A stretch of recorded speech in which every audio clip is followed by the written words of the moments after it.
And the day he told me you're fired, I was like, and then he occurred to me like, what was I thinking? Like, I just lost my job.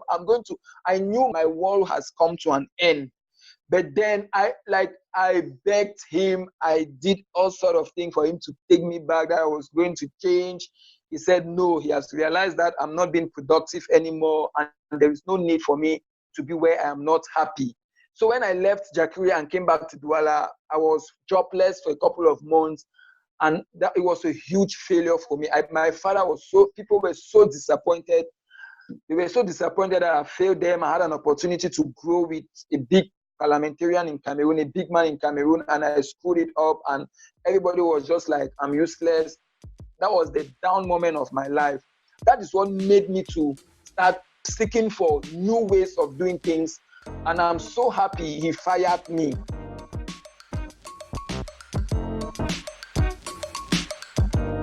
Hello, and welcome to another episode of the Loving Creative Podcast. My name is Kam Gachasa, and on this episode of the podcast, I sit with Emmanuel Nsanyui, who is a YouTuber from Cameroon. Emmanuel, I always like to say, has never ever left the country. And the reason why I chose to reach out to him, and I'm so grateful he accepted to be on the podcast, is because he has actually never left the country. Many people think that in order to build, say, a thriving YouTube platform, business, a creative endeavor in the country, you have to leave the country. You have to be abroad, like me, for example, and live in a country that has maybe more reliable internet or electricity or something like that. And today I discussed with Emmanuel to find out how was he able to build a platform that has over 25,000 subscribers with over 1 million views. So if you listen to the conversation, you're going to get his journey about how he started with a degree in law and eventually didn't use it, where he grew up, and some of the challenges that he's had in his life on this journey. He even gives suggestions for upcoming creatives who live on the continent in order to start their platform. So I hope you enjoy, and please make sure if you like this particular episode or any other episodes of the podcast that you go onto iTunes and leave a review. It really helps me to know what's working and what isn't, and to be able to get those guests to talk about what it means to live a happy, loving, and full life as a creative. So here is Emmanuel Nsanyui. Hello, Emma. Yes. How far, bro? I'm very well, thank you. You? I'm okay. Thank you so much for coming on the Loving Creative Podcast. It's good to have you. Yeah, thanks so much for having me. I'm honored. I'm glad to be here. Okay, so we're talking a couple of days, actually it was yesterday, about how this interview was going to be. I don't want to call it an interview or a podcast, and I'm just going to dive into the conversation itself. So can you tell us a little bit more about where you grew up and how that has ended up affecting the kind of work that you do today? Okay. I was born in Buea, the southwest region of Cameroon, and I grew up in Douala. I was born in a polygamous home, so I grew up with my parents in Douala. Did my primary and secondary education in Douala and secondary education in Kumba.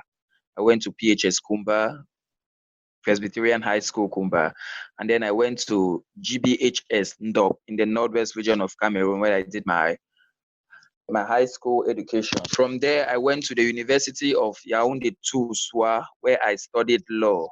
And so far, it's been a good experience, even though I am not practicing law as I had wished to, initially. But I think I'm at a good place now, considering everything that is happening. And with regards to how where I grew up affected what I'm doing today, how can I say this? I'll not really say it has affected what I'm doing today. It's just about making personal choices, because I grew up in a very decent Christian home. My parents were, middle class citizens. They were not rich like that. So my dad was a truck driver, and my mom was a petty trader. So they did their best in giving us the best education possible. I went to a boarding school.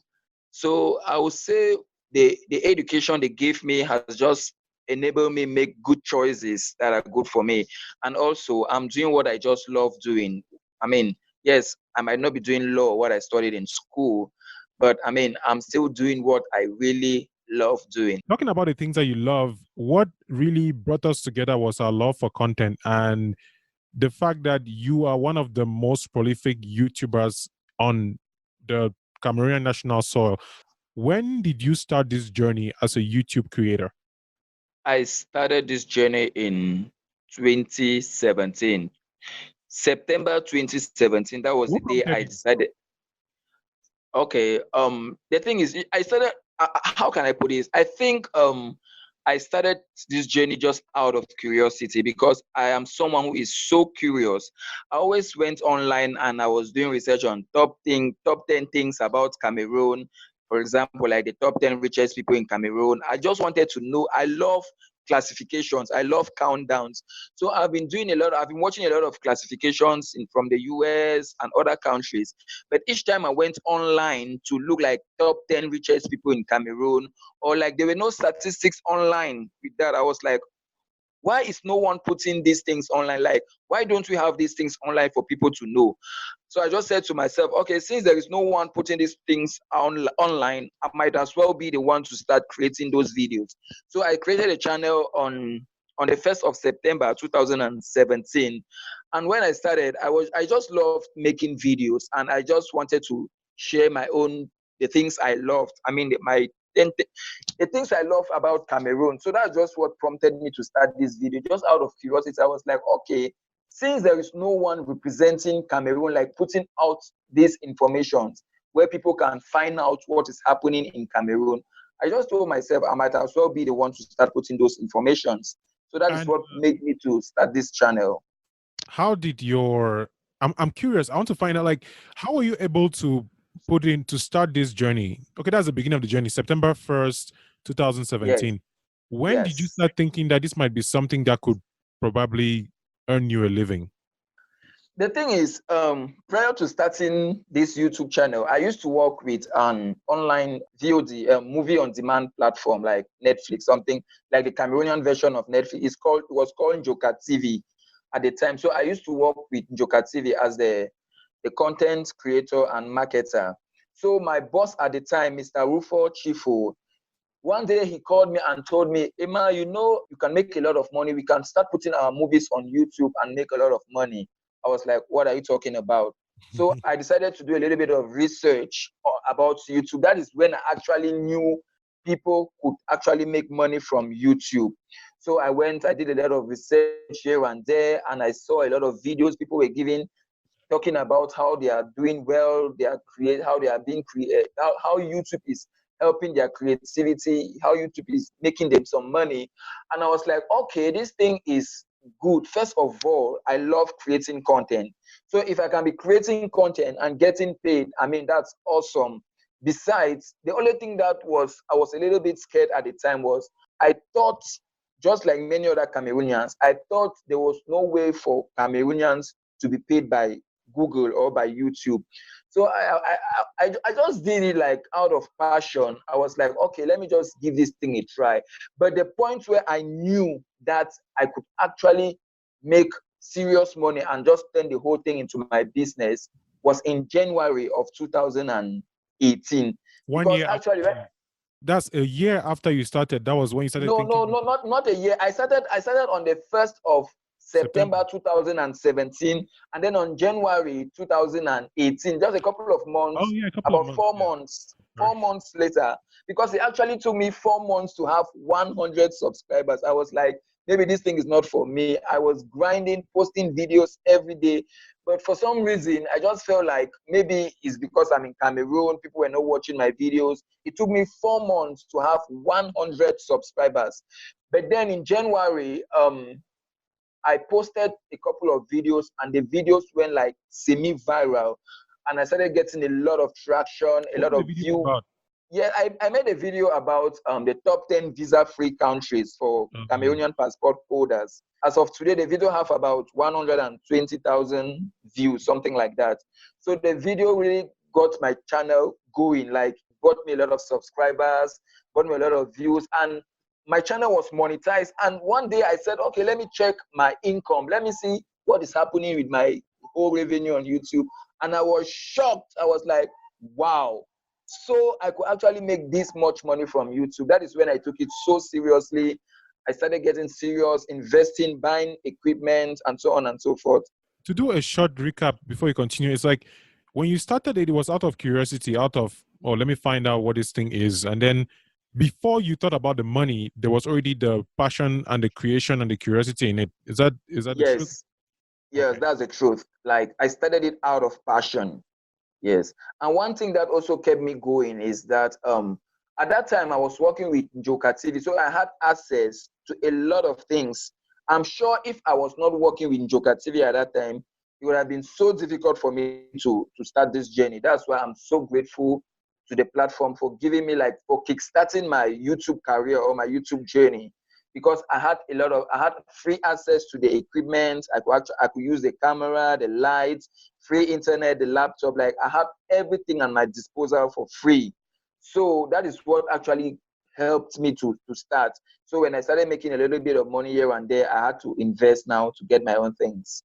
How did the people around you take this journey? Like, were you, let me say, around the period when you had 100 subscribers and then when you blew up a little bit, when your video went viral, was there a difference between the way people saw you or interacted with you, especially when it comes to family as a creator? Like, did they see like, oh, this could actually work? Does it look like a real thing? How was that conversation like with family and people that you care about? Wow. Funny enough, it wasn't that hard with my family because my parents are very open-minded people. My father just wants you to do what makes you happy. So the thing is, when I started this YouTube journey, a lot of people didn't understand what I was doing. I mean, YouTube is not like, it's not a culture in Cameroon. As of today, a lot of people still don't know of YouTube in Cameroon. A lot of people, when I go on social media, I see the way Cameroonians interact. I just understand they haven't yet gotten what YouTube is all about. I mean, people knew I was just, I mean, we say in Cameroon, you don't have handwork, like you don't have something to do with your life. You understand? So when Yeah. I was posting videos, a lot of people were like, that guy is not serious. He's just wasting time. Probably it's because he doesn't really have a real job. You understand what I mean? Like Yeah.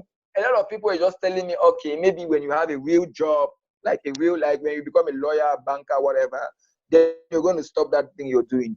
But people started taking me seriously when I started making money. Like when I told my daddy, see, come and see money. So he now, okay, let me tell you, as of, up to today, my mom still does not understand what is happening. She just supports me because I mean I'm doing well by God's grace.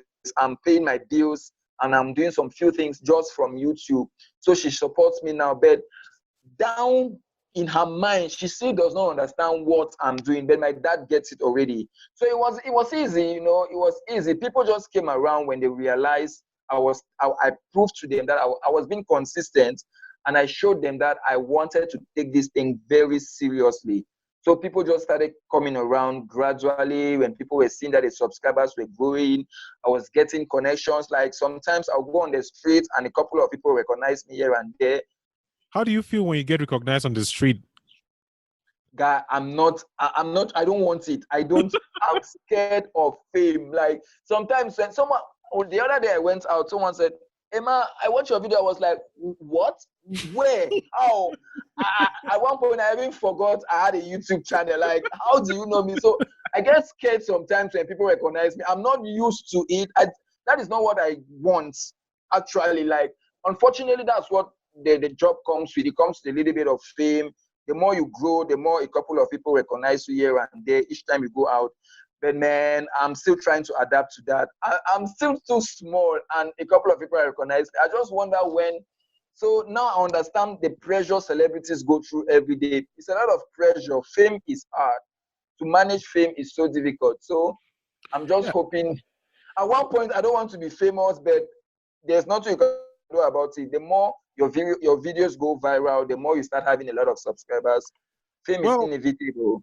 when you say you're small, I'm wondering if somebody like me who had at one point 240 subscribers and then 3 left because I wasn't creating any YouTube content. I don't know if it feels like you're insulting people like me.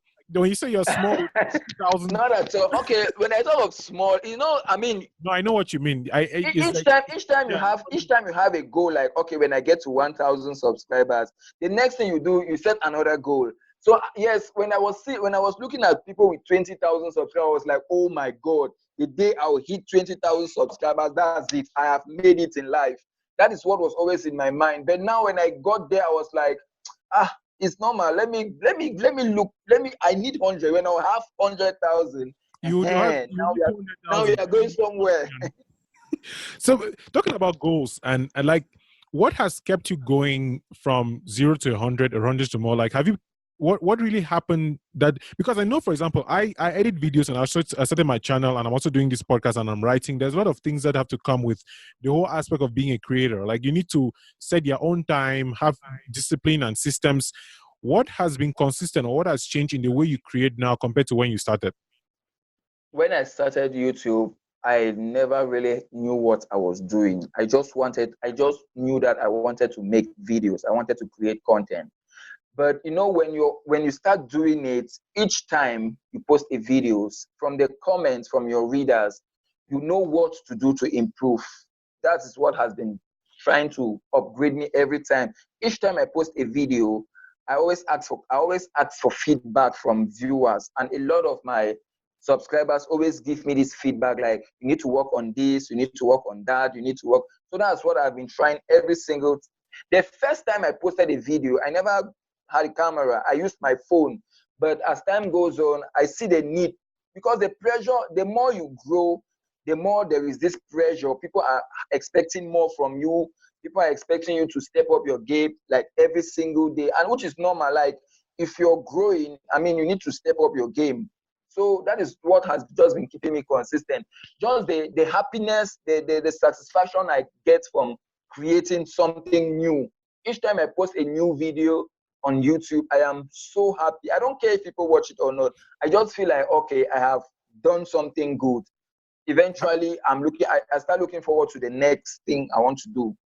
Was that a mindset that you always had, or it grew with time? I never had that kind of mindset.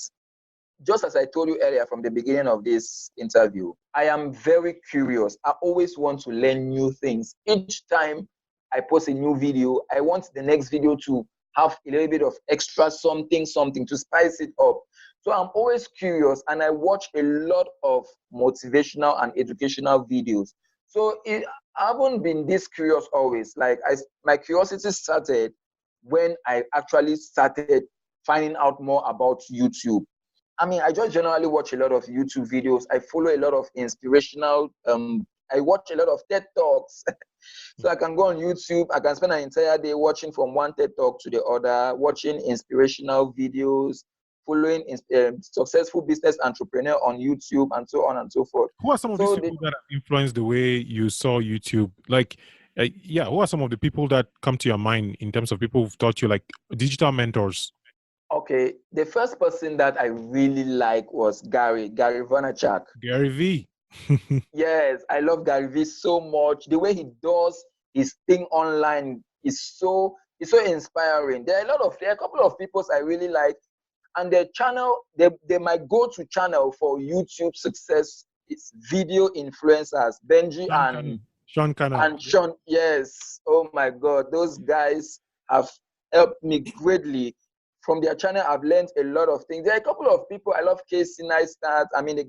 The guy who revolutionized blogging. You're giving me goosebumps. It's like you're calling all these names of people that I've been watching. I'm sure if I say Peter McKinnon, you'll probably know who that is as well. Oh, Peter McKinnon! How can you? Who doesn't? That guy, when it comes to filmmaking, cinematography, those are people that apparently we watch a lot of the same people on YouTube. Yes. I think there's a kind of mindset. What I realize is that people who like Gary V tend to be around the same mindset.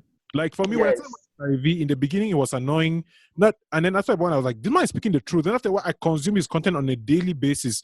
And then when I realized that, okay, I'm consuming too much content, I need to be creating, because that's his mantra, like, document and create and do everything. I stopped going as much. I started making more things and then coming back once in a while to watch a few videos, just to remind myself. And when we're talking yesterday, I told you, like, we have a lot of similar ways of looking at the world, which is why I really want to find the things that we don't see.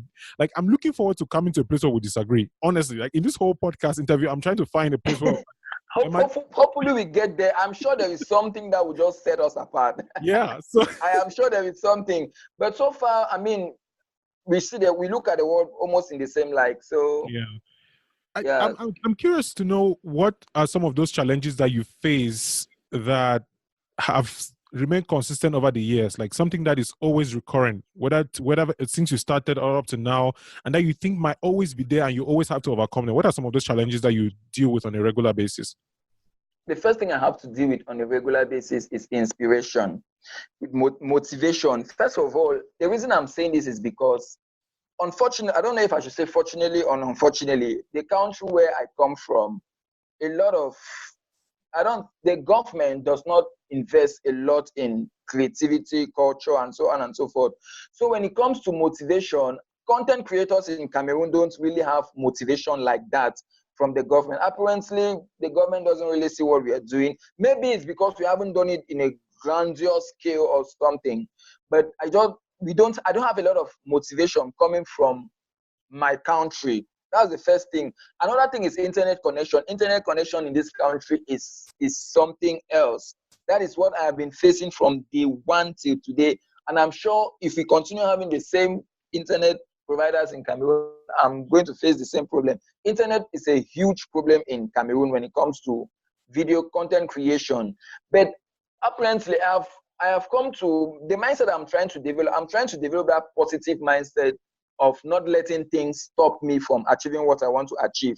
Like I don't want a lot of things, because I made a video on some of the struggles and problems Cameroonian YouTubers based in Cameroon face on a daily basis. I made 10 problems Cameroonian YouTubers face, and I could just go ahead and just start reciting those problems in Yes. I think one thing that I was hoping I would talk about is really those challenges that creators face in Cameroon, because I feel like people always complain about, oh, if I leave Cameroon, I'll be able to do the things that I'm doing. But you are in the country and you are doing and going through these things, and I'm really curious to know what is going on for people like you to do what you do there. And yeah, please go on deeper with that. Okay. Doing YouTube in Cameroon is not easy. I'm not even going to lie. It's very challenging to be a content creator on YouTube in this country. First of all, a lot of, as I mentioned earlier, a lot of Cameroonians, when you start this creative journey and so on and so forth, you need the initial support from your own country. You understand? Like if you start posting videos, let me say, for example, you start a new YouTuber comes up today and wants to start talking about Cameroon. He's going to get discouraged because a lot of the people he's making the video for don't even know of a platform like that. They don't consume the products. Like you're talking about Cameroon every day. You're talking about the best places in Cameroon, this, and people are not watching that video. I mean, it's going to discourage you. So that's the first thing. A lot of people think they have to be out of this country where they have millions of citizens to be able to be successful. But it's a problem, but that's not entirely true. I want a lot of people to understand that you don't have to be in the United States or in wherever out of Cameroon to be able to succeed on YouTube. It's just about your creativity, about your productivity, and the kind of videos you put out. If you put out videos that will add value, people are going to watch, be it in New Zealand, Australia. You just have to focus on adding value, not necessarily chasing the views and so on and so forth. Because if you focus on adding value, you're going to have views, you're going to have subscribers, you're going to have whatever you want if you add value. People subscribe to value, just in a few cases, where people actually subscribe to your personality. Like they just like seeing your face and hearing your voice and so on, in few cases. But most often than not, YouTube is a search engine. People come there for information. Give them the information, you're going to be successful, you're going to grow.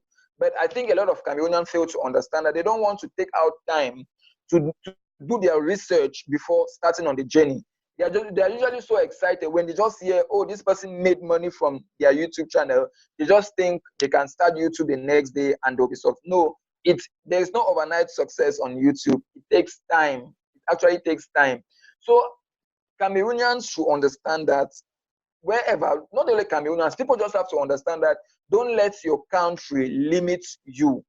Not necessarily. Don't create content for Cameroonian. Create content for the world that is going to add value to someone in Japan, in New Zealand.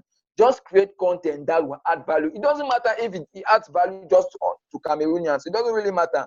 Just ask yourself, the video I'm making today, this video I'm posting, how is it relevant? How is it going to help someone? Who am I creating for? When you answer those questions in your head before you actually press record and you press publish, you're going to discover that, yeah, it might take time initially, but you're going to grow eventually. So I'm sure for those complaining that they had to be in another country to be able to be successful, there are those people that have not really taken out time to do their homework. If you do your homework, it's not really going to be a big problem like that.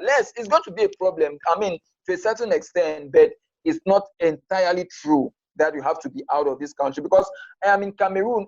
Trust me, I have already figured out what I need to do to keep growing. That I've already figured that out. If I'm not growing, it's because maybe I'm not posting or I'm not doing what. Because one of my problem is procrastination. Like, I can procrastinate for the entire Africa. Each time I will tell myself, okay, tomorrow when I get up in the morning, I'm going to do this, pam, pam, pam, pam. Then when morning comes, I'll just lay in bed. I'm like, I'll do it maybe in 2 hours time, or maybe tomorrow, or maybe next week, or it's not that urgent. Let me prepare well and do it. That's what the excuses I keep giving myself. That's one of my problems. And that is what happens to a lot of people. They just feel like, okay, this person is at this level. So when I start, I need to be at this level. The next day, no, it doesn't happen like that. It takes time. I was watching your video. The video you said, I'm back, how it took you not posting an original piece of content for 8 months, and then you're explaining that it was just a mindset thing. It was like, it's not as if you did not have what you could post, you just were not in the space to do that. Prior to, I didn't post original content on my channel for about 8 months, and that slowed my growth a little, because trust me, if within those 8 months I was posting original videos that were value adding, I would have grown more than the way I am growing today. But it's not a problem. I mean, it's never too late, of course. So I was lazy. Truth be told, I was lazy. The channel was beginning to make some money, and I thought maybe I have arrived. Let me just be eating my money that my channel has made. Let me rest. I cannot come and kill myself, and so on and so forth. So that is what happened. And I just kept procrastinating. Okay, this next month I'm going to start. Then next month comes, then I will not start. I will say, okay, now I am ready. Next month is the finale. I'm going to start. And then next month comes, then nothing happens again. And for 8 months, that is what has been happening. I know exactly. Like, I'm just laughing because that's exactly what's happened to my own YouTube channel. Like, I did this couple of things, it went really well. Everybody liked it, and I was like, okay, now I need to get better. All right, I need to prepare this. No, I need to prepare this. And I really enjoy, like, each time I watch your video, I watch it from start to end. Like, usually I don't watch a lot of videos like that. I'm just like, pam, pam, pam, and I'm gone. But I'm sure all of your videos, because it's so engaging, like, you need to create content, man. You need to be consistent. Thank you. I know. You need to go back on YouTube. Thank you. Coming from you, I know, like, ever since the first day we connected and you got me to get into the group, I've always felt so much support from you. It's one of those things that I don't think I've ever told you. Like, you are my guy. Like, I know there's somebody out there who's watching and waiting, like, yo, Kamga, you're messing up, master. Begin to make content. What's this? So yeah. Thank you so much. No, they are doing well, because I know you're not those type of lazy people. You're actually working on something. Like, you have a podcast now. How many Cameroonians have podcasts? I mean, that's one thing I've never understood. I don't know if you can even tell me, like, I often think that people like you and I are strange because we look at the world from a different perspective. And I wonder, like, what is your take on the whole mindset of people who come out of their, like, oh yeah, I'm in Cameroon, but I can go online and do this thing. What do you think differentiates people who do things like podcasts and YouTube and blogs for long, consistent periods, and then people who don't? Like, why do you think there's such a discrepancy between those two groups? My own case is hunger. The quest to look for something to eat. Because I was asking myself, like, after I graduated from the university, I was going everywhere, dropping my CV, looking for job. I have suffered in this country to look for job. I went to more than almost every single company in Douala, Cameroon, has my CV. So I was going all over the place. Then people were calling me, but the kind of jobs they were calling me, I'm like, this is not what I want to do in my life. And then at that time, I started watching YouTube videos, and I was like, okay. I started watching videos. I see how people are changing their life. Like, the thing is, I just watch a lot of American YouTubers. Maybe that has affected my mentality. Yeah. You just start reasoning like them. You understand? I don't reason like Cameroonians anymore. I don't limit. There's nothing I cannot do if I want to do. You understand? And when it comes to the internet, there are a lot of opportunities online. But since Cameroonians don't really read like that, because that's one thing. I'm going to tell you something. You are actually the person that has made me to start reading. I mean, you were always talking about books. I'm like, what sort of guy is this? What sort of Cameroonian is this that's always talking about books? Cameroonians don't read. What are you talking about books? What's this guy said? That's what I kept telling myself all the time. But you were always talking about books, and I saw how reading was improving you personally. I'm going to tell you, maybe you'll be shocked, but trust me, people are watching, people are observing, but they might not tell you, but that is what is actually happening. You encouraged me a lot to start reading, and I went out and I bought books. And I think the first book I bought was Think and Grow Rich. Yeah, Napoleon Hill. Yes, I've read the book, and sometimes the thing is, I don't really know where I can get books in this country, because that's one thing that it's a challenge having books. Yeah. When you talk about books, I think of my friend Zekashi Magviban, who also has a podcast, Bakwakaz, that I helped produce and co-hosted. And he's really working hard in the literary space in Cameroon to make sure that young writers and Cameroonian writers come to this place and trying to get books, to actually publish books written by young Cameroonian writers. That's one guy who... He's a one-man army who's been changing a lot of things in that particular area. Even my friend Howard, who's been longlisted for the Miles Molan writing workshop. Like, there's this whole area of people that I look forward to bringing both on the podcast and on the YouTube channel to talk about, the whole idea of the literary scene in Cameroon. And even makes me think of this man who just died recently, Binyavanga Wainaina, who lost African literacy. It's like, there is so much in books that it's like once you cross that line and get into the world of books, you cannot go back again. You know that if I have a question, there's an answer to the book somewhere. Yes. I think maybe we reason like that because we read a lot, and we listen to a lot of podcasts. We listen to a lot of inspirational talks, a lot of motivational talk. Maybe that's just what set us apart. It's not as if we are trying to say, oh, we are the best. No, not at all.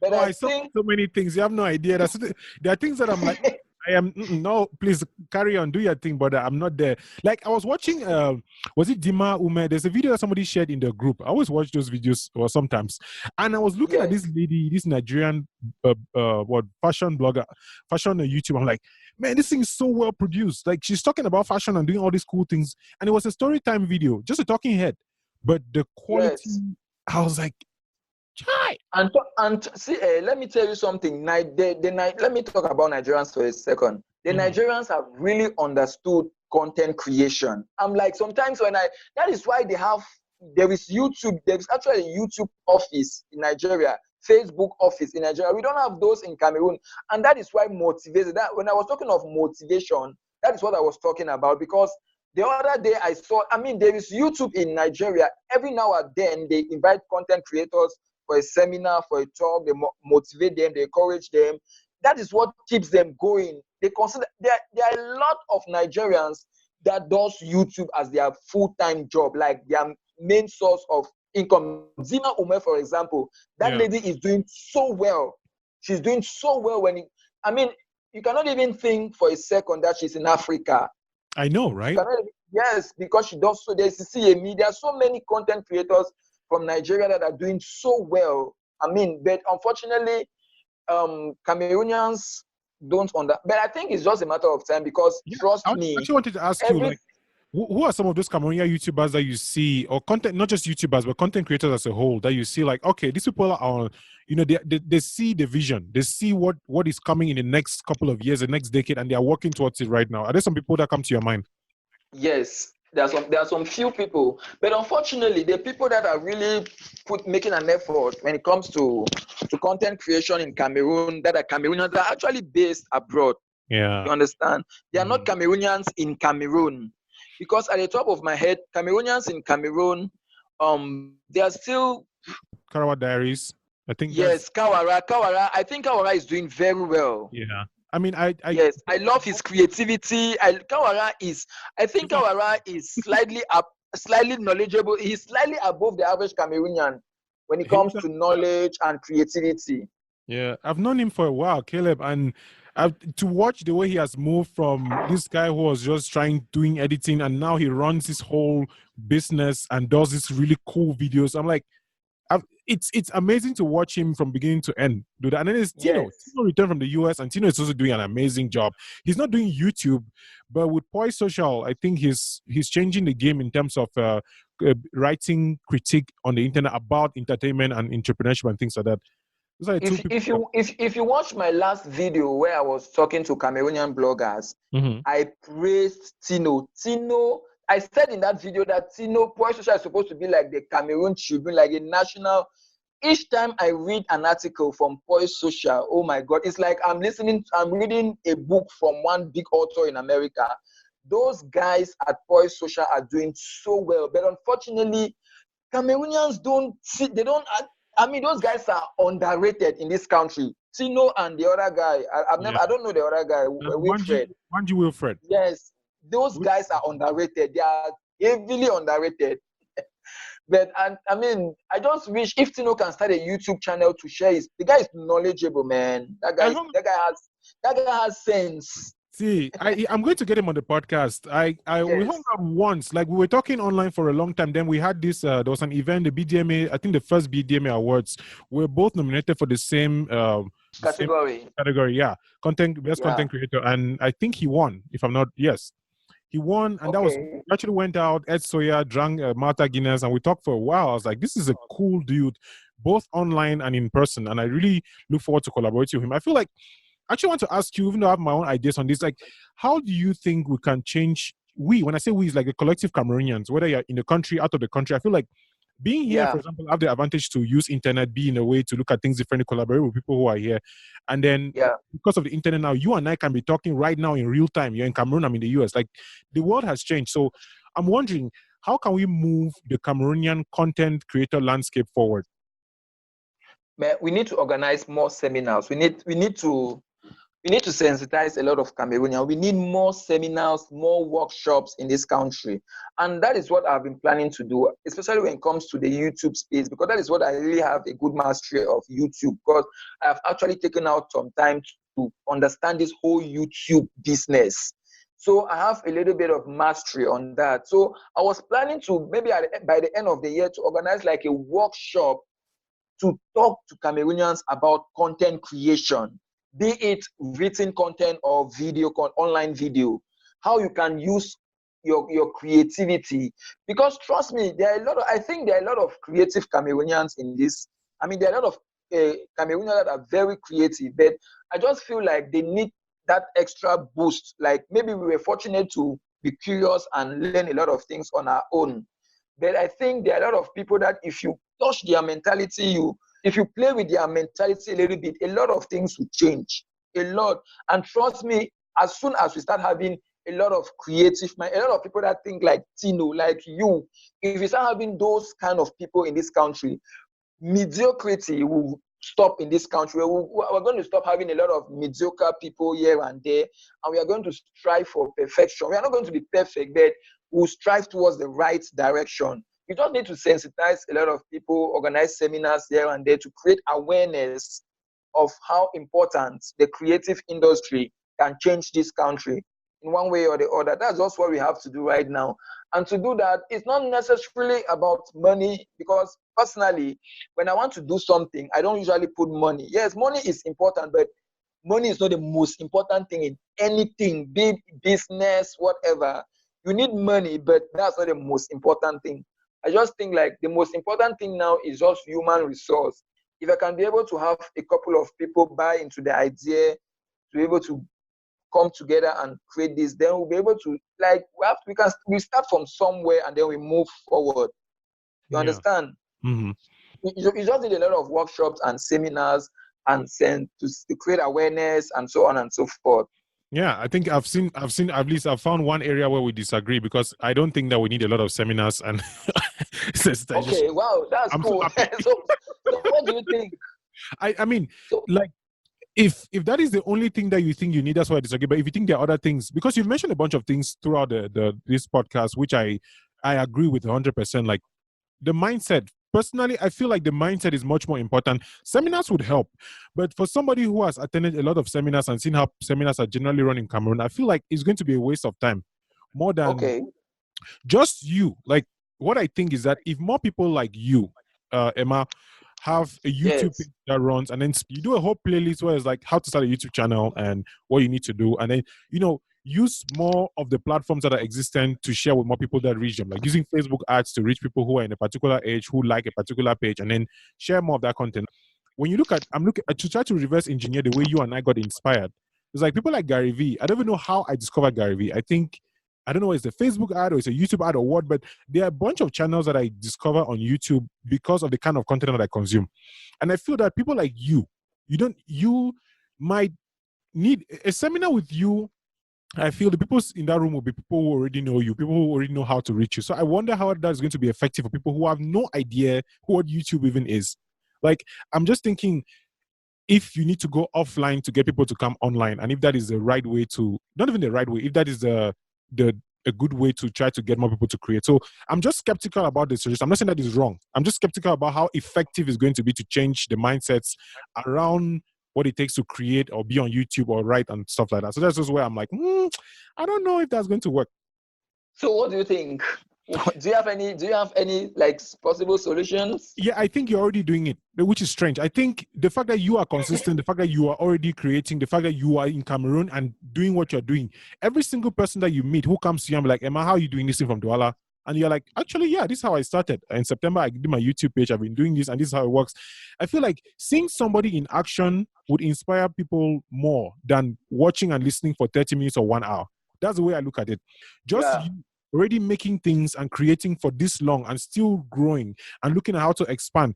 Probably if you start diversifying, like creating a podcast or taking some of your cool posts and making a book, like if you start doing these things that show people, whoa, this is possible, you might inspire more people that way. And then they might be the ones to say, we want a seminar or we want a course or we want an online webinar or something. Like, I feel that more people have to step up and do the job and inspire others by their actions more than by what they say. Because I've attended too many seminars where people stand there and then pontificate, like, yeah, this is what you should do, this is how you should do it. But then after 1 hour, you take a picture with the speaker and then you go home and then you don't do anything. And I'm like, no. There's no follow up. Yeah, there's no follow up. There's no real substance to seminars, I feel. Especially, I mean, I've been here for a long time. Or look at me saying long time. I've been here for a couple of months. And I've not attended any seminars. I mean, you've been there for almost a month, for almost a year. It's a long time. A year now. Yeah, it is. It's just when I was in Boya, when I worked at IA and we organized seminars, what I noticed was that you organize this group of people, like 40, 60 people, but inside that group, 2 or 3 people will go home feeling inspired and will keep, writing emails and reaching out and coming over and over again. The people who really do what they say they're going to do are people who are inspired by actions. And I don't know, I feel like seminars take that away, which is just my personal point of view, which is like, I'm just excited that I disagree with you for this particular one. So Okay, because the reason I said seminars will go a long way is because on a daily basis, I have a lot of people send me emails and DMs and so on and so forth. Emma, I want to start a YouTube channel. Please help me. Emma, I want to start a YouTube channel, to the level where I have started charging people. You should. To help. Emma, you should. See, this is one thing that... And the thing is now I started charging recently because I realized it was draining for me. I was having a lot of people. I was talking to a lot of people at the same time, and it was draining. And some people will come, I will talk, then they will not do anything. So I felt like I'm wasting my time. So now, when you get to me, like, I want to start a YouTube channel, if you want me to take you through the whole process, you're going to pay me before I do anything. So that is why I said, since I have a lot of DMs already, like a couple of people want to start, because so for some reason, because I just feel like if since I already have a lot of people, if I put those people together, we talk and I try to follow up to give them, like, because me, the way I'm going to approach seminar is not the regular Cameroonian way of doing seminar where people come and eat and drink and go back home. No, we are not coming to eat. It's not a party. You understand? It's a workshop. We are coming to like hands on deck, like do practical work, very practical way of doing things, not just coming and reading some theories you listen to online or something. That's not what I'm saying. Because I think if I do that and then I follow up a couple of people and they start getting success from what they are doing, they're going to inspire a lot of people, and it's just going to be like a chain reaction, and it's going to trickle down, 100%. up, downward. Yes. Because 100%. I believe personally in Cameroon now, I know of there is Kena, there is GD Speaks. There are a lot of people that they are trying so hard to get there, even though some little things are missing here and there that they are not getting yet. But I think they are making an effort. And trust me, a lot of people are getting inspired by them and starting. Every day I have at least 2 people who want to start YouTube channel, who want to start a blog. Since I made the last video about blogging, a couple of people were like, oh, I've been doing it wrong. Thank you so much. I want to start a blog. What am I going to do? And you will pay me for me to give you, even if I'm just giving you the information, when you pay your money, it's going to pain you. You're not going to sleep. Yeah, you're going to make it. Yes, it's going to make you to be serious. You understand? That's why I feel like if I can be able to put the people together I already have in the DM who are showing interest, and then I follow up those people, then maybe it's going to trickle down and the chain reaction thing is going to occur, and a lot of people might just join the creative industry. Because there is something I'm very passionate about too. I'm passionate so much about filmmaking. That is, yesterday I was telling myself, like, I need to go to a film school. Like, I want to make movies. I want to, like, I just love arts. I love arts. When you say film school, I think of this guy. I don't know if you know him, the nerd writer, Evan. Is it Poshnik? I think he runs a YouTube channel called the Nerd Writer, where he does film essays. Like, he dissects themes and layers. Filmmaking. Yeah, nerd writer. There's a nerd writer. There's also, well, cinema scenes is mostly for fun. Like you, I watch a lot of YouTube videos, YouTube channel. There are subscribers, channels that I know. Okay, if I need this particular thing, I go to this particular place. So, yes. like, you know, like Gary Vee says, YouTube has become is like different channels. So you switch from one channel to the next to watch things. Yes.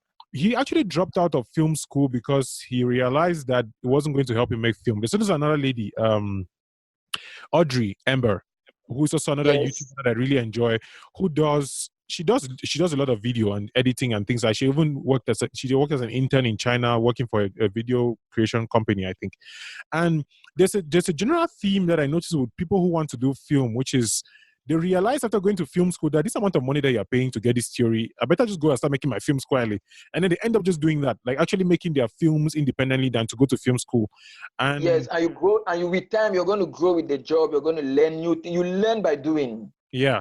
Yeah, I think it's one thing that has even made me really stall my idea of going to college, because I'm like, why not interview people that I find interesting and learn from them about what they did and how they did their story, and then basically hone my skills in those areas and take shortcuts by asking these people questions. So when I talk to people like you, what I'm trying to find out is, what can I implement to get my content in a better shape? What kind of mindset do I need to have as a creative to stay, for the long game? Yeah, to stay motivated. That's true. Yeah. So what you just said makes sense. I mean, YouTube is like a school, like it's like college. There is nothing you cannot learn on YouTube. There is everything on YouTube. No matter what you're thinking of doing, there's a high chance that someone is already doing that on YouTube and even giving lectures on how to do it. So you're right. You're right when you say film school. It's not really effective like that. It's just the name that I went to film school and I have a certificate. I have something to prove that I actually went to film school, like something like that. Because a lot of people will say, how can you prove that? Some people will say, okay, yeah, you went to film school, so how can you prove, like, how you can make a film? Yeah, but I don't think if your work can speak for you, if you have good films, good things that documentary that you've done, like, you can show that you don't necessarily need a certificate to prove that you can do something. 1,000%, man. Like, I talking of film, I know that you've done a bunch of movie reviews on your channel, and it's something that I need to get into as well, because I've had a friend, this grandson in the UK. She sent me the movie she made, and I was supposed to get to buy it and watch and then see. And even Edouard, there's a friend of mine who lives in New Jersey. He's a Cameroonian, excuse me, who has this channel called TV is Just a Box, where he does movie reviews. I say, Emma, what have you sent to me? sorry, Asha. He does movie reviews, and I want to find out from you, like, your top 5 Cameroonian movies that you think everybody, not just Cameroonians, but everybody should watch. Wow, that's at the top of my head. I can think of the first one will have to be Tenacity. Okay. I don't know if you've heard of Tenacity before. I think I've heard it through this guy Cedric Ipkiss, who did a platform that allows people to buy tickets, to the viewing digitally. That's the only. I think that's a movie, right? It's a recent one. They had a viewing, Yes. and then you could buy it through online. That's the only thing I know about the movie. Yes. See, let me tell you something before I continue. Let me tell you something about Cameroonian movies. I'm not fascinated by Cameroonian movies. I'm not even going to lie. Okay. Because that is why when you say let me list Cameroonian movies that I think everyone should watch, I'm like, we don't even have that many movies in this country. Maybe the 5 movies should be like all the movies in this country. You understand? Like, it's not as if there are so many. It's not like Nollywood have 1 billion movies to choose from.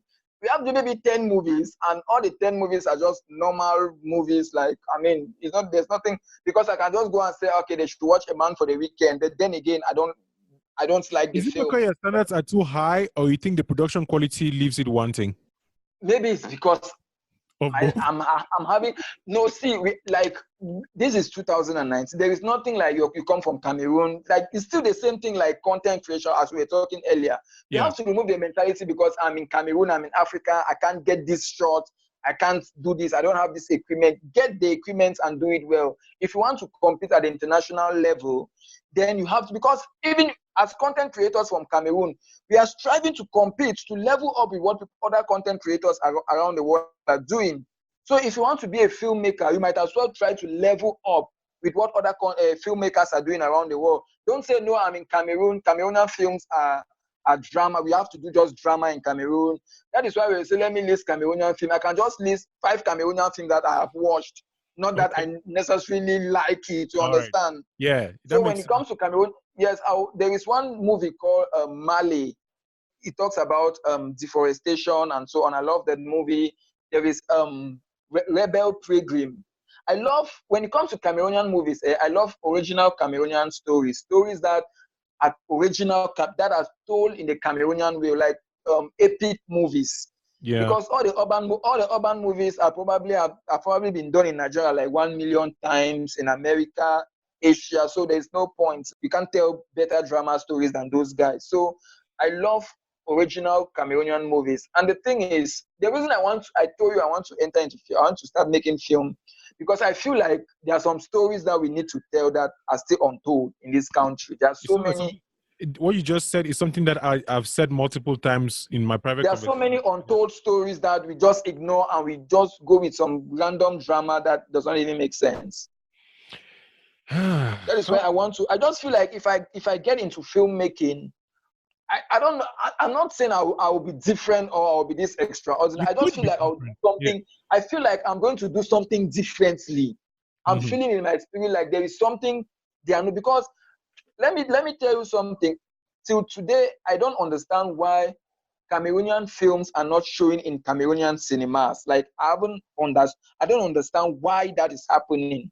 Maybe it's because we don't own the cinemas. How many cinemas do we have? We just got, there was a long time ago when you had all these cinemas, Cinema Lowuri, Cinema Lampi in the West, like a long time ago. And now everything is owned by Mr. Bolloré. And there are cinemas built in Cameroon, but are they Cameroonian cinemas? I don't know. Man, I don't understand. But so why don't we have because even let me just say, for example, even if we have just Central Culturel Français or whatever, even just we have just Canal Olympia, for example. Yeah. I mean, let the films first of all be showing there. The films can start showing there while we look for. If we have 2 cinemas and the films are not showing there, even if we have 50, the films will not still show there. And that is why filmmakers in Cameroon don't make money. And that is why when they make films, they cannot make the next film because they probably do not make any profit from the film. So they'll just go out of business. And that's why we produce 2 films per year in this country. Yeah, when you talk about this, I remember a time when I was at IA. I worked at IA for a while, 2017 to around 2018, where we actually tried as much as we had the IA movie nights where we showed African movies, and we did show some Cameroonian movies. And I remember watching 2 movies. There was 2 from, I don't remember who produced the movie, but Ruth Kweti starred in the movie, and she there was this kid who was really amazing actress. And then I don't know if I'm sure you know about this. It used to happen in Boya, which might be what the topic we're getting to now. Let's just tread lightly now. There was a time when there was this Art City Short Film Festival, yes, by Yes. Ashil Breeze and Anuri Nwembom and a bunch of amazing filmmakers, producers who are struggling, these are the guys who've had awards from around the continent. I don't know how, Yes. it's like there's a select group of people. I've been lucky to meet them and talk with them who I see that have that vision to create better content, better movies. Yes. But it And seems the Art City, the core unit group you just mentioned are those people in this country. Yes. Those are the people that care about the art of filmmaking and not the business part of filmmaking. Yeah. When I watched, I don't know what you think about Olga's new video, the video for Cold, because I remember it's Anuri who directed it. Actually, when I watched that music video, I had to message Anuri, like, yo, this was an amazing piece of art. And I had Wow, to do that video was cool, man. Anorin has this eye for filmmaking. Yeah. I always tell myself, like, if I'm supposed to make a film, like, Anorin has to be on my set. The guy, and the guy is so underrated. I mean, in Cameroon, mediocrity is the order of the day. The people that are supposed to be everywhere, unfortunately, people just ignore them and they just give them recognitions here and there. But those are gold mines that we are just wasting, living there on tap, like nobody's touching them. But I think with time, things are going to change. I just think so. I mean, with everything that's going in the country now, it's just been sad. Like when I say we, I mean myself and my mentor Alexander Quest of IA. We started the IA Griot night when we were working at IA at the time. And almost every single person around the Southwest region, I'm just exaggerating, but people really look forward to every last Saturday of the month come and watch people perform poems. And that grew into this platform where people discovered that they loved poetry and wanted to do these performances. People like Mafa Glory, it wasn't the first time she was performing, but she's gone to even perform in Tanzania. Leslie, who I'll be interviewing on the podcast as well, discovered her voice for poetry on that stage. I'm like, things have changed so much in the Southwest and Northwest region that a lot of things that it comes to creativity and making things different and growing culture, they are just stagnant, if not even dying. And I don't know if that's going to be changing anytime soon.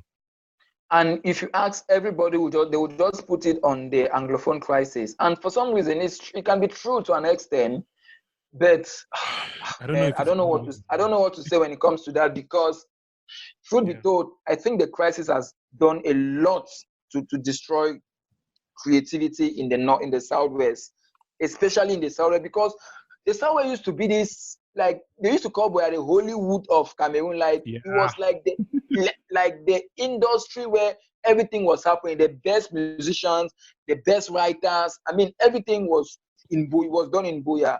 But since the beginning of the crisis, everybody just say, no, there's no point. I mean, first of all, everybody has escaped. There are no people in the Southwest anymore. Just a couple of people are left there, and it's just so hard to do anything there at this time. But I wonder if it's like the main reason. It's true that things are difficult. Like we cannot ignore how difficult it is on the ground. I mean, I can be saying yes, sitting in my basement in Colorado, and I'm like, oh yeah, you push your hustle. But does it mean that people cannot find a way to collaborate somehow and do something, Masa? I don't know. People can, see, this crisis, it has brought a lot of laziness. People have become so lazy and they blame it on the crisis. Everybody is just saying, why are you not doing anything? Master, crisis, why are you not doing anything? See, a lot of job is being done online. So, because when it comes to creativity, you can do your creativity online and so on. But if people are not doing it, it's just because they're lazy. Should be told, like, they don't want to do it because there are opportunities. People still get things done. Salata is in Boya. He still makes good music every single day, despite what is happening. There are other people in the Southwest, and they still get things done. So if people are complaining of the crisis, then they just want to complain. But personally, I inspire beautiful stories. Like when I think of my friend who is in the know, is this a poet? She's a poet and a rapper. Is it poetess and rapper? I keep forgetting people's names. I don't know if you know her. She does a lot of poetry and she also does rap, and she's doing a lot of work now with the Goethe Institute in Yaoundé. But I'll think of her and add her in the description at some point. But yeah, I feel like there are people who have tapped this man, Young Holiday. I don't know if you know him. Yeah, I know of Young Holiday very well. I like his music. For some reason, I discovered his music, I don't know, a couple of months ago, at least last year, and I just went straight to Spotify. I bought the album, and I feel like if you remove all this beef, talking about beef, I didn't want to mention Jovis Stanley or anything here because it's like it's just pointless at this particular point. It's pointless. It's I don't pointless. understand why people don't realize that you cannot be comparing a mom and a dad. It's like two people doing two different things. Stop comparing. Period. Yes, it's But, pointless. Young Holiday, I don't know what you think of the Cameroonian rap scene. Let's go very specific, like the area of music creation, not just music as a whole, but the rap scene. What is your take on that particular area of the Cameroonian content creation sphere? First of all, let me tell you, I am not a huge fan of rap music, first of all. But then, since I love music, I mean, the rap scene in Cameroon is so small that you can hardly say you don't know anything about it because it's tight. It's really tight. Mm-hmm. So I know of a couple of people, but when it comes to rap music, you know what? First of all, I'm a Boko gang. Okay, let me just make that clear because of the originality. That's why. Okay. I just feel like Jovi is original when it comes to his music. Like I can relate when he raps, I get what he's saying, and then I can relate 100%. But for other people who are trying to rap as if like the American rappers, like, man, I'm just like whatever. Like I just feel like their rap is disposable. Like when I listen to it today, I just dispose of it. I don't want to listen to it again tomorrow. So, but when it comes to Jovi, like his songs are evergreen for me personally. I think I can listen to his songs today, tomorrow, because these are things that happen in our society. Okay. But personally, I think I don't know if rap in Cameroon is dying or is growing.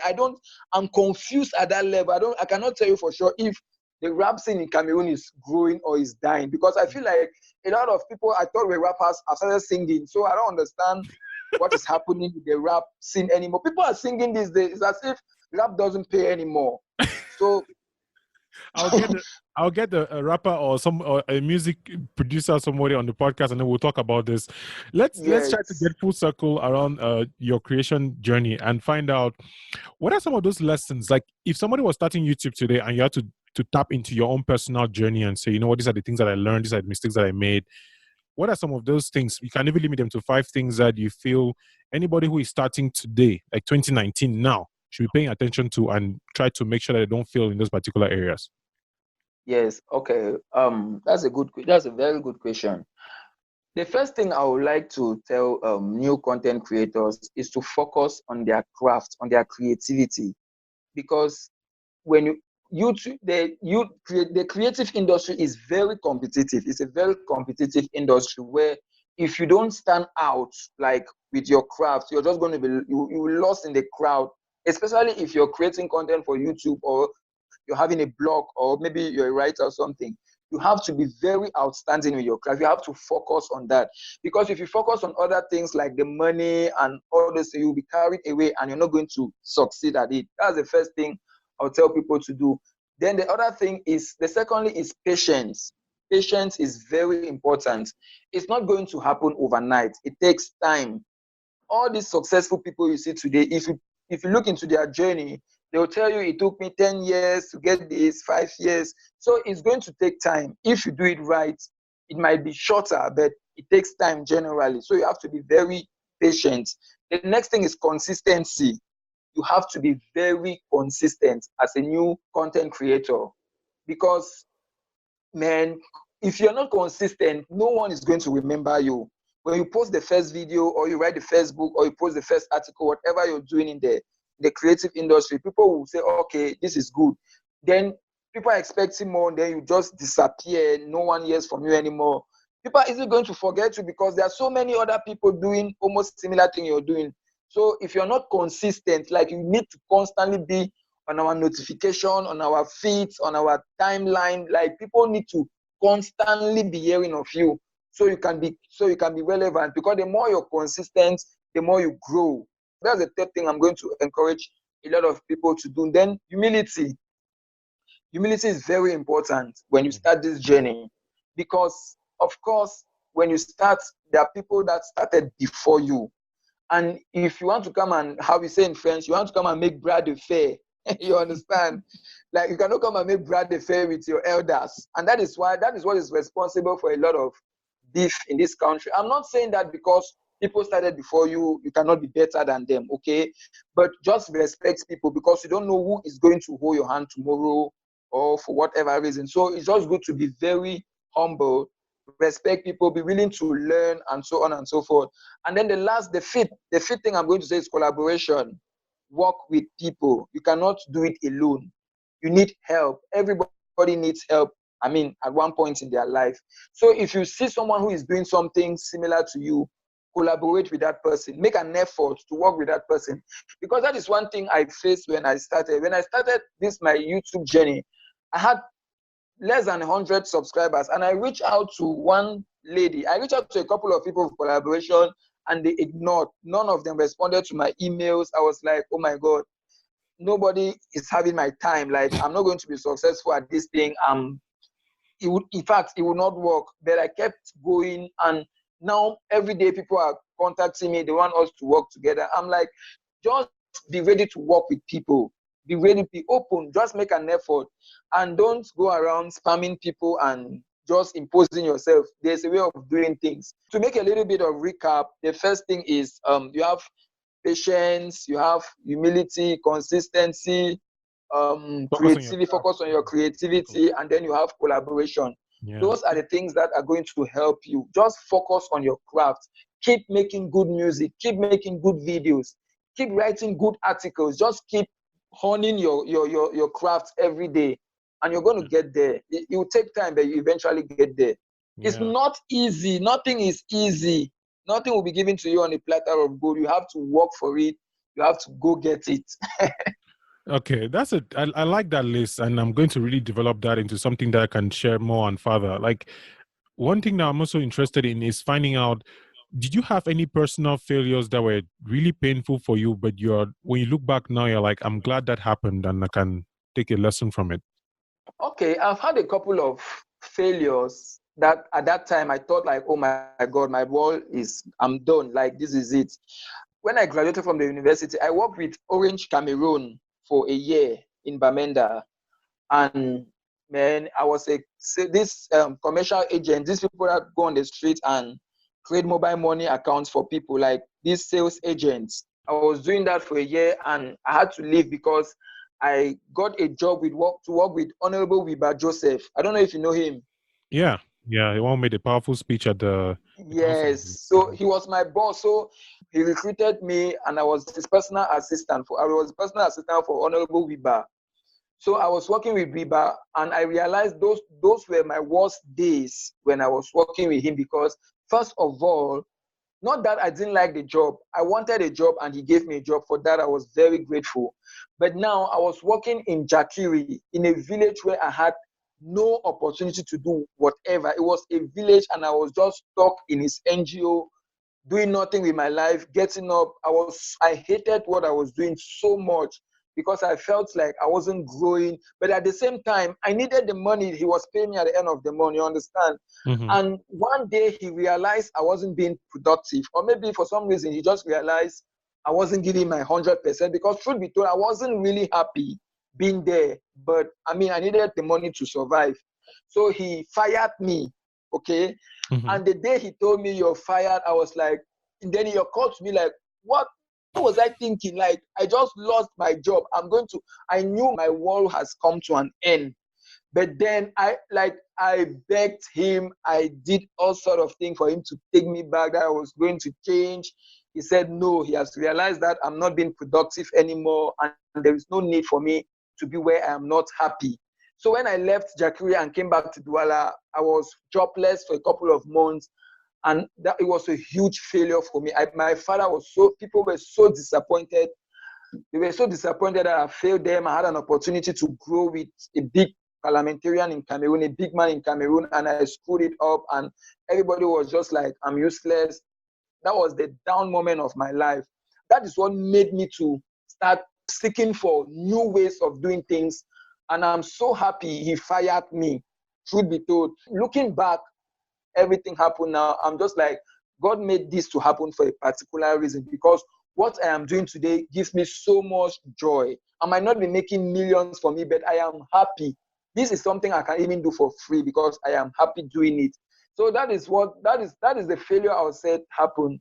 then also the fact that I am not really practicing what I studied in school, I just feel like I've wasted my father's money and I owe him. You understand? Like I owe him something. Like he spent all this money on me to study law and eventually become a lawyer. But unfortunately, I'm not a lawyer. I am not okay, maybe I'm a jurist, but I am not a lawyer like that. You understand what I mean? Like I'm not practicing. Mm-hmm. So I just feel like at that level, I failed him, even though he doesn't really look at it that way now. But it's just my conscience that is judging me every now and then. Like you were supposed to be a lawyer, you have failed your father. You're here creating content and so on and so forth. But those are the two instances where I feel like I failed at something. But it's all good now because I am at a very happy place now, and I love what I'm doing. I'm working every day just to perfect my craft, just to be happy, and just to make money and have a good life generally. So things happen for a reason. If we no be fire me, sometime I know for devil here, I will see devil Jackie probably. I have to say that in pidgin. Yeah, that's really powerful. Those are two really powerful instances. I feel like a lot of people, I personally relate. I mean, one thing that I did not say from the very beginning when you mentioned Rofur Chifur of Njoka TV is like he's one of those people who really showed me the way, who gave me more courage in what I was doing and confidence. And there's a long list of people like that took me under their wings, and I ended up disappointing them by either procrastinating or just being straight up lazy or not doing what I was told to do. Like there's so many people that I know that are like, yeah, Kamga could have done so much more, but he just didn't. And when you talk about your parents, I'm like, man, I dropped out how many times out of UB? Like twice. I did back. My whole story is a whole different ball game. So I can relate with your story about. Maybe you need to do a story time on your Yeah, channel to I know, explain right? this whole thing. I should Because I actually. really I want to know like what was going on in your mind when you were dropping up and what was Yeah. happening. I want to know what was happening. I'm writing that right down now. I'm going to make a video on that. Yep, story time. Yes, So, I yeah. mean it's I lost sometimes too. I love watching story time videos because you just listen to people's journey and you evaluate your own life and see where you are and where you want to go to. So I just love watching story time sometimes. Yeah. Man, Emma, I feel like we could talk for the whole day, but I want to find out I'm if there's telling you, man. anything else, anything that you were hoping to bring up during this conversation that I've probably missed. I did not ask the question, and that you would like to say to the people listening right now. In my mind, I thought maybe you ask me like, how much are you making? Is the money that much? Like, how much are we talking about? Is the money that encourage? Can it force someone to start a YouTube channel? I was hoping. Actually, I was hoping you were going to ask me that. yeah, how much, Emma, But how much, he never asked that. So thank God, I'm happy. It's okay. you see, it's like in my mind, the fact that you can pay your bills is already enough. Like it doesn't matter how much you're Yes. making. You can It pay doesn't your really rent, matter. That's pay your true. bills, and probably save some money. You can always Yeah. that opens your mind to even look at, okay, where can I invest more? Like when you're talking of your seminar, I'm like, this is a good idea. You need to charge people and grow your business because what you're providing is value, and you need to pay your bills to keep providing that value. And sometimes people would, because what I think is, when you say, for example, this thing costs 500, I don't know, francs, right? The person that is paying 500 francs essentially is saying, this thing is worth to me more than 500 francs. So I'm willing to pay for it because it's worth that to me. Yes. Yeah. Yes. And I feel that content creators deserve to be paid, especially when they're providing value. So you don't just go up and then start making videos or whatever, and then think that people will show up and start paying. But yeah, so forget and money. So far, the charges I've been given, they like when people come up to me, the money I tell them to pay, like they don't argue. I'm like, maybe I need to step it, or maybe it's too small. Yeah, I tell them, and they just agree to pay. I'm like, what? You do not even argue? Okay, next time I'm going to put something higher. There is a And podcast. that is one problem I'm facing right now. I don't know how to solve that problem, how to price myself, like how my worth. I just feel like I don't know my worth yet. I don't know how to price my services and so on. I'm struggling with that. I've watched a lot of videos and listen to a lot of podcasts on how to price your value, but in Cameroon, I still don't know how to do that, like to price myself. Even I've had a couple of brands, one or two, come to me like, please, can you do all this thing? And I don't even know how to price myself. Like, that is what I'm struggling with. I think I'll eventually find a solution to that. There is a YouTube channel I'll recommend. Is the Chris Howe. It's Chris Howe, and I think his fiance is Pierce. Is it Vanessa Pierce? I forgot her name. But there's Chris Howe, who is he's a filmmaker. And he has this whole channel. I think his fiance did a video on how to price as a photographer, and I don't know what he did as a filmmaker. And then, like, it really opened my mind to the idea of how to price your product or your time. So you price your hour. So one example, just a lot of information coming in my head right now. There's one guy that I think you should read, watch, or listen. His name is Ramit Sethi. I don't know if you've heard of him. He's like this financial, I want to say financial guru. He's not a financial guru. He's like a cool dude who talks about money in a practical way. And okay, yeah, he released a recent book called "I Will Teach You to Be Rich." The second version. The first one was released like 10 years ago. The second version came out a couple of weeks ago. And he has a blog. "I Will Teach You to Be Rich." That's the title of the blog. Dude, the content on that blog, when it comes to money and pricing and even getting a raise at your job or opening a side hustle and charging, he's one of the best people, I think, provides valuable information on that. And he has a lot of YouTube videos as well on it. He also has courses, of course. But I think that when it comes to that, Chris Howe for creatives and Ramit Sethi for money knowledge in general, those people can really gear you towards the direction. Because even I still have the same difficulty with charging. Like, when I look at it, you can either charge per hour, you can charge per project, you can charge per this. You have to think of taxes. You have to think of when do you ask them to pay half of the money before, after. Like, there's so many things about money that I feel creatives don't really learn. And I thank you for bringing this up, because I feel like it's a difficulty that many people go through with, and I'll find a way to either bring. A lot of people face that problem, even in the Cameroonian YouTubers group. One time we're having a conversation, and they don't know how to price they don't know how to price their services, their products, and so on. So it's a huge problem. I'll check those guys out. The guys you just mentioned, I'm going to check them out. Yeah, because I need. There's one Cameroonian, his name is Alexandre Jenge. I'm hoping to get him on the podcast. He's just so annoying and lazy like me, so I don't know whether I'll find a way to get him. But he's so smart. He's a graphic designer by profession, and he's a smart guy. Like, the guy breaks down expenses in a way that you're like, wait, how did I not see that my computer that I was using, I should charge for it, and my time, and my this, and my that? But he does it so fast. That's something you just get lost. But I would find a way to bring him up. He's a predominantly French speaker, but I think I'll find a way to translate the episode or somehow to get him to explain this. Yeah, creatives need to know their money. Yeah, that's true. It's very important. I mean, creativity is hard. So you need to be able to make some money to stay motivated. If you don't make money, you're not going to be motivated, no. I tell you, how you get up when you're tired, you've not eaten, and then you have to go on YouTube and click publish. Like, it's just too much asking. So we're going to now get into the rapid fire section. It's just questions that you don't even need to think too much about them. Just things about resources and movies and books and stuff like that. So what I want to find out from you now is, like, do you have any favorite writers, authors, and who are they? Like, top 3 that come to your mind. Favorite writers right now. Wow. Yeah. Are you reading any books right now? No, I'm not reading any book right now. Like, I need a book to be reading. Like, I just finished Think and Grow Rich, I think like 2 weeks ago, but I think I need a new book. What is your take on soft copies, like e-books? Are you interested in those? Yes, of course. All right, then we'll find a way to make that happen. Okay, let's leave the writers away. YouTube channels, your favorite. Okay, you already mentioned video influencers. You mentioned Gary Vee. Apart from those two, alogs.com. Alogs.com. Okay. Do you know alogs.com? No, I've never heard of them. I'm actually maybe one of these days I'm going to post a video like on the top 10 YouTube channels everyone should be watching. Channels that will add a lot of value and change your life forever. You have alogs.com. You have Brightside. I love Brightside so much. Brightside, yeah. I don't know if you know of this channel called Valuetainment. I know Valuetainment. I watched the guy a while ago, but then I stopped. It's like, I think ever since I met Gary Vee, I find few people can talk about building a business the way that Gary Vee does. It's like, I found my fix. I don't see anybody else. There are a couple of people on YouTube who master business. There are a couple of people. Valuetainment is a good channel too. So those are the top of my head for the international channels. Those are the channels that I really like. When it comes to African creators, like based in Africa, there is this guy called Wodimaya. Do you know of Wodimaya? No, I've never heard of him.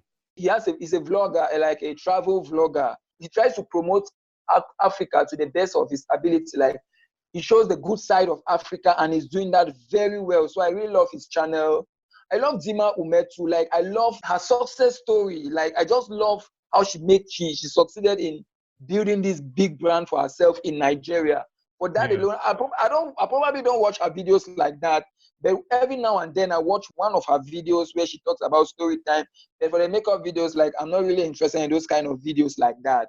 But I think I like what she's doing generally. Like she's encouraging a lot of people, and so for Africa, those are probably the channel that generally I watch a lot of YouTube channels, a lot.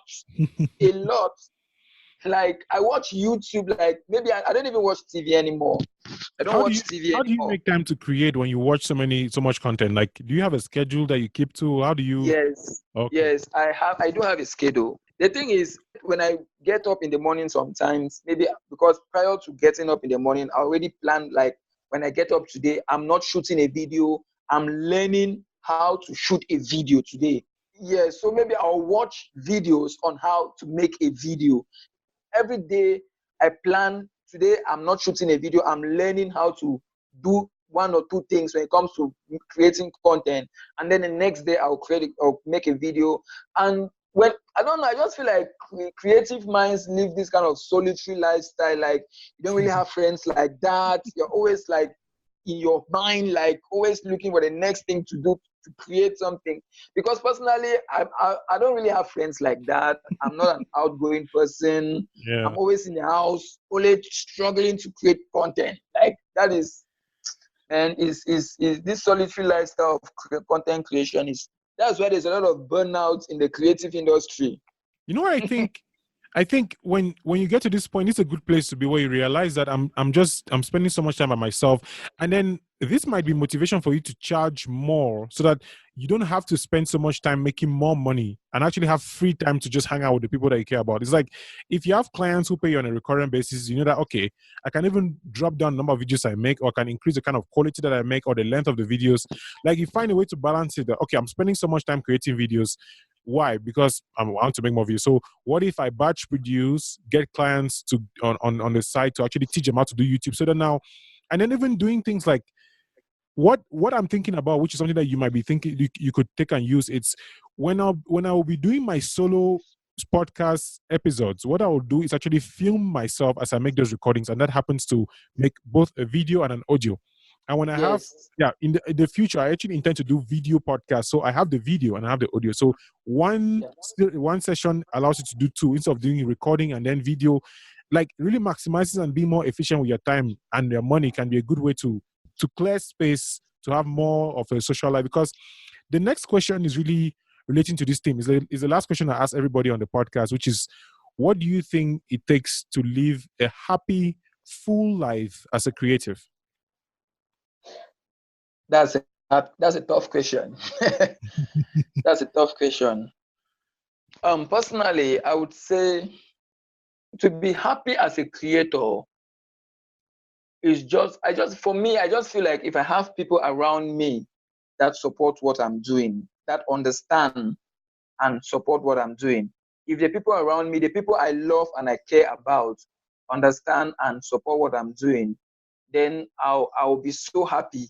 And then if what I am creating is being appreciated, that gives me so much joy and happiness. Because personally, I just think if I take out time, work, and then I take out time for vacation, maybe travel to any visa-free country, since it's so difficult to have a visa out of this country, maybe I can start exploring African country, because I want to travel. That is something I want to do more. I want to be able to travel more, go to more countries, just to learn new things. So in my mind, I'm like, Emma, just take out this time, work, create, and then go and rest, regain energy, and come back and work. I don't know if that's a good mentality. I'm still trying to figure that out, if that's what will work. Or maybe I should just take things slow and rest and work and rest and work.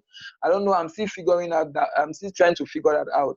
But generally, if I have people around me that support me and encourage me, and then people appreciate what I create, that gives me so much happiness. When you say figure things out, is like, is that not what all of us are doing in life? It's like people can tell you anything they want on YouTube. They can give you all the kind of advice, Gary. We can say work 18 hours a day, but if it's not something that you do, if you're not self-aware enough to know that this is what works for me, this is what doesn't work for me, then Yes, How do you? you're supposed to. Yeah. Yes, that's something that's very important. People should know what works for them. Like when you start out as a new content creator, you can try so many things. Maybe initially you want to make just movie reviews, like you love movies so much, you just want to review movies. It doesn't mean you can just start with movie. You can do other things and find your feet, unless you're exactly sure, like this is movie I want to do. But because personally on my channel, when I started, I was putting random videos here and there until I found the videos that people really like. It's not only about working hard, it's also working smart. Like Yeah. you're supposed to be very vigilant to know what is happening around you, to know what is trending and what is not. There's no point creating things people don't really care about or that's outdated something. Create what people are looking for. Create what people are searching. Then you're going to be happy. But I just feel like that too limits creativity too, because what if everybody is looking for this thing and that is not what we want to do? We want to do something else. So I this get thing that. is just creativity is so complicated, man. It's so complicated and simple. It's like find a way to make things that make you happy. But if you make things that make Yes, you happy, and nobody likes it, and nobody's happy, then you realize that it's really about your sense of self, your sense of validation, your self-esteem. Is like do what you can, basically. All right. what I would say to that is, yes, you can do what makes you happy, what you like, but is it going to pay your bill? Because you still have to survive. Question. You still have to survive. Yes, you like doing that. Can it pay your bills? Yeah, it's Question. this reminds me of the book Audience of One by one of my mentors, Srini Rao of the Unmistakable Creative Podcast, where basically the basic idea of the book is if you make things for yourself and you make them really well, then there's a likelihood that you can make them for millions. And Yeah, also sometimes yeah. you might not want to create for a living. It might be something that you do. You have a full-time job, but you like making Yes, videos. you So you just make it. love. Yes, Yeah, yes, yes, yeah. yes. That's true. All right, Emma. I'm going to send you a link. One of these video, A-Log, 15 books every creative should read. That video was done by alogs.com. I'm going to send you a link. Like they have Okay. so many links. You're going to thank me. Trust me. When I send you that link, you're going to Awesome. I'm going to you're going to thank me. Yeah. I mean, I'm so grateful you took the time out to talk with me, Emma. This is really nice. I'm sure we're going to talk a lot in the future and possibly collaborate on YouTube and other things. Even that Yeah, seminar you're saying in Cameroon, like that, who knows? By the time I'm there in Cameroon, you just say, "Bro, I need you on this place." I'm yeah. taking the That's boss. true. Yeah. So, where Yeah. can people find you online, or where do you want them to find you? Are you working on any projects that you need anybody's assistance on? What this is the time for you to promote your platforms and everything else that you're doing. Yeah, right now I'm just trying to grow my numbers on YouTube, try to focus on my creativity. So what I just want people to do now is to subscribe to my channel, my YouTube channel, Emma's Top 10. I'm planning on starting. See, I just feel like the law I studied in school, I should do something about it as well. Like, man, so many things are just going on in my head. I'm feeling like I should start a new YouTube channel to give like legal counsel, like just to talk about the Cameroonian Penal Code, the Constitution, just to break things down for the average person that cannot afford a lawyer, to just have those basic information. I'm still thinking of starting a legal YouTube channel or something, because I just feel like this my lawyer is in my head like that cannot just come and waste. Two things. I would say two things to that. First of all, there is this podcaster and businesswoman that I love. I consume her podcast and I've listened to her for a while. Her name is Brittany Crystal. She finished law and she always says, I'm a non-practicing lawyer. Like she has a law degree. She worked for Yeah. Gary Vee and then she left Gary Vee and opened her own business. Her podcast is called Okay. Beyond Influential. That's the first thing. What?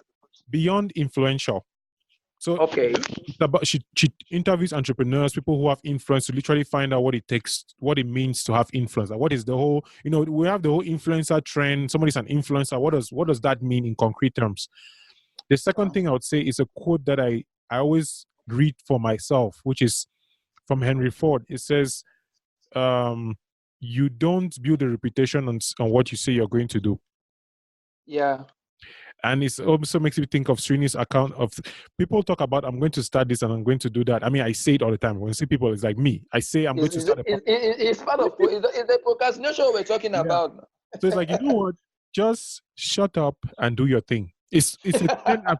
I've seen a trend in creativity. It's like when we talk about these ideas and these dreams, we have this feeling of we've done it, and then we don't have the energy to do it anymore. So if you have the idea, bro, you're already way ahead. You can literally talk about this new channel on your existing channel and then grow it faster than anybody who is starting today. So, man, do it. And if you don't feel like doing it at some point because you're like, okay, this is not working out, it's taking energy from this, you stop it. Like, I am a proponent of experimentation. Try things out, see what works. And what you're saying, when I hear the idea, it's really important, especially what is going on in the country right now. Very few people know about the law. Very few people know about. They talk about patang. They talk about things that they don't understand how it works. And you go to the courts or you go to the mayor's office, but nobody takes the time to, like, one of the big differences between customer service in Cameroon and here is how much here there's so much information available. If I want to know anything about anything, I pick up my phone and I call, and somebody on the line will be so grateful to tell me what it is. In Cameroon, is the opposite. So it's a good idea. Like, if you need any validation there, I don't think you'll find it anywhere else. Just start. Seriously. Yeah, that's true. That's true. Yeah, that's true. I'm so grateful you took the time to talk with me, man. This is great. This is, yeah, I'm happy. I'm so happy as well. Like, I'm so happy to be having this conversation with you. Thanks, I think it was a good conversation. Yeah. I learned a lot from you. Like, you inspire me. You inspire me so much. Like, you too. All right, inspire me so much. I just like, when you don't create things, when you don't post new article, when you don't post anything on Facebook, I'm like, what's this guy doing? Like, this guy is basically like, what's he probably doing now? I know, right? Well, I'm glad you came, and thank you so much. In fact, I don't know what to say. I'll just keep saying thank you for the next 15 minutes. You're welcome, bro. Thank you for taking the time to listen to this episode of the Loving Creative Podcast with me, Kamga Chasa. Was there a part of the episode that really resonated with you? Or is there someone in your life that you think would really benefit from listening to this episode of the podcast? I do hope you take the time to share with them, and why not with your social media following, Facebook, Instagram, whatever works for you would definitely work for me. And I would ask just one thing, that you consider leaving a comment, a rating, and a review on iTunes. That would really mean the world to me. That's it. So have a great day, and thank you for taking the time to spend this moment with me. I will talk to you next week. Bye-bye.